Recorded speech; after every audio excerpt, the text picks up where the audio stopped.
Tamar, അപ്സലോ,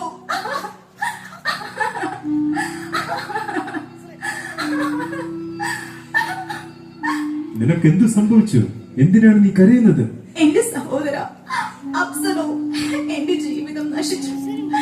എനിക്കിനി ജീവിക്കേണ്ട, ഞാൻ മരിക്കും.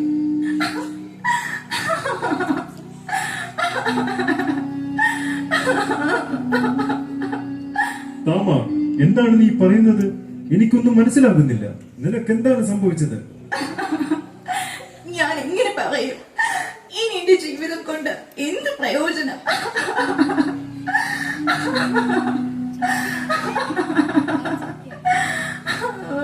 നിനക്കെന്ത് സംഭവിച്ചെന്ന് എനിക്കറിയണം, പറയാൻ. നമ്മുടെ സഹോദരൻ അവനോൻ എന്നെ നശിപ്പിച്ചു. എന്നെ ചതിയിലൂടെ വിളിച്ചു വരുത്തി. എന്റെ ശരീരത്തെ അവൻ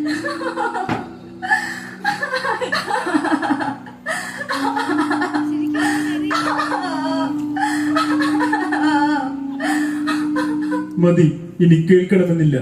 നമ്മുടെ പിതാവായ ദാവീദിന്റെ മക്കളെന്ന് അഭിമാനിച്ചവരല്ലേ നാം. എന്നിട്ടിപ്പോൾ സഹോദരൻ സഹോദരിയെ നശിപ്പിച്ചിരിക്കുന്നു. സ്നേഹത്തിന് പകരം കാമത്തിന്റെ കണ്ണുകളായിരുന്നു അവന്. പോകട്ടെ താമാർ, നിനക്കൊന്നും സംഭവിച്ചിട്ടില്ലെന്ന് വിശ്വസിക്കേ. അത് മാത്രമേ നമുക്ക് ചെയ്യുവാനുള്ളൂ. നമ്മുടെ പിതാവ് ഇതറിയരുത്. അത് അദ്ദേഹത്തിന് താങ്ങാവുന്നതിലും അപ്പുറമാണ്. എഴുന്നേൽക്ക്.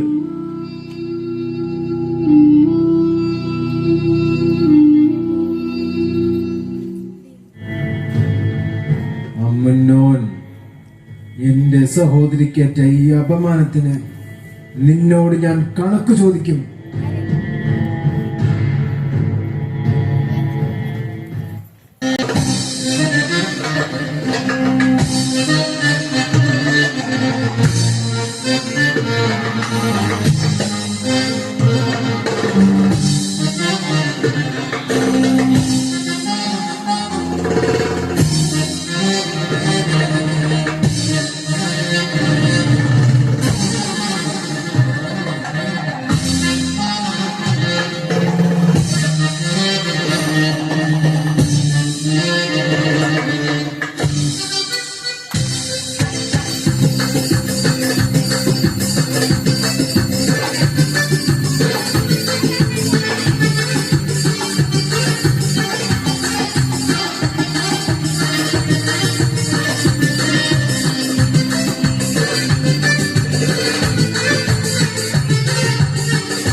ഒരിക്കൽ ഇസ്രായേലിന്റെ രാജസിംഹാസനത്തിൽ ഇരിക്കും.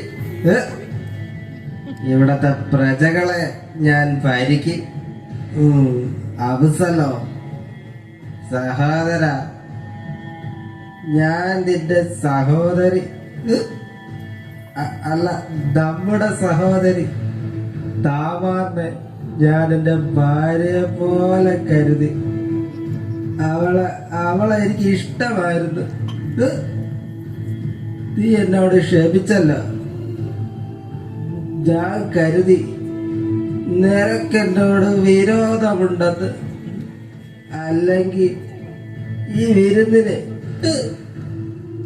നീ എന്നെ ക്ഷണിക്കുമോ? നിന്നോട് ക്ഷമിക്കാനോ?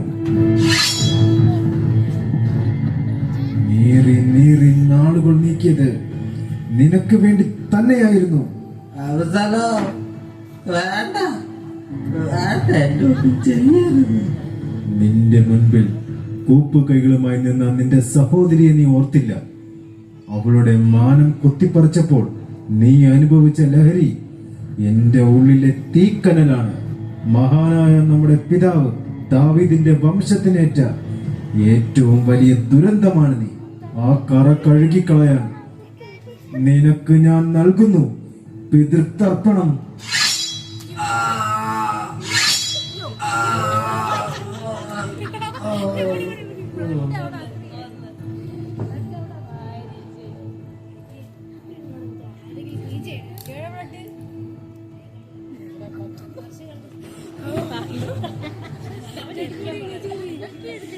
എന്റെ ജീവിതത്തിൽ സംഭവിക്കുന്നത് പരസ്പരം പോരടിക്കുന്ന എന്റെ മക്കൾ, സഹോദരൻ സഹോദരിയെ മാനഭംഗപ്പെടുത്തുക. അവനോ നീ ചെയ്തത് തെറ്റ്, പക്ഷെ അവസരം നീ അവനോനെ വധിച്ചതും തെറ്റ്. എന്റെ പുത്രനായ അവസരം നിന്നെ യുദ്ധത്തിൽ ശത്രുക്കൾ വധിച്ചു, അതും ചതിയിലൂടെ.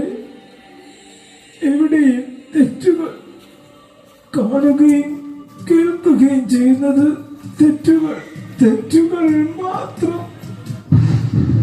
ദാവീദ്, നിന്റെ യൗവനത്തിൽ നീ ചെയ്ത തെറ്റുകൾ ഇന്ന് നിന്നെ നോക്കി കുറ്റപ്പെടുത്തപ്പെടുത്തു. നീ ചെയ്ത രഹസ്യപാപം നിന്റെ മക്കൾ പരസ്യമായി ചെയ്തു. നീ ചെയ്ത വഞ്ചനയും ചതി നിന്റെ മക്കളിലൂടെ അത് തുടർന്നു. സൃഷ്ടാവിനോട് സൃഷ്ടി ചെയ്യുന്ന ഓരോ പാപവും അവന് നേരെ കുറ്റം വിധിക്കുന്നു. ദാവീദ്, നിന്നെ ഞാൻ സ്നേഹിക്കുന്നു. നിന്നെ ഞാൻ ഒരിക്കലും തള്ളിക്കളയുകയില്ല.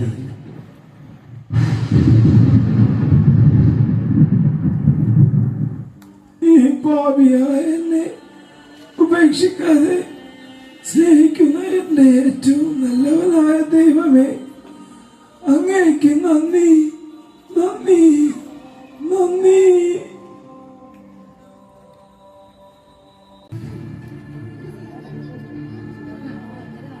പിന്തുടർച്ചാവകാശത്തിനായി മത്സരിക്കാൻ ശക്തർ ധാരാളം ഉണ്ടായിരുന്നു ഈ ഇസ്രായേൽ സിംഹാസനത്തിനായി.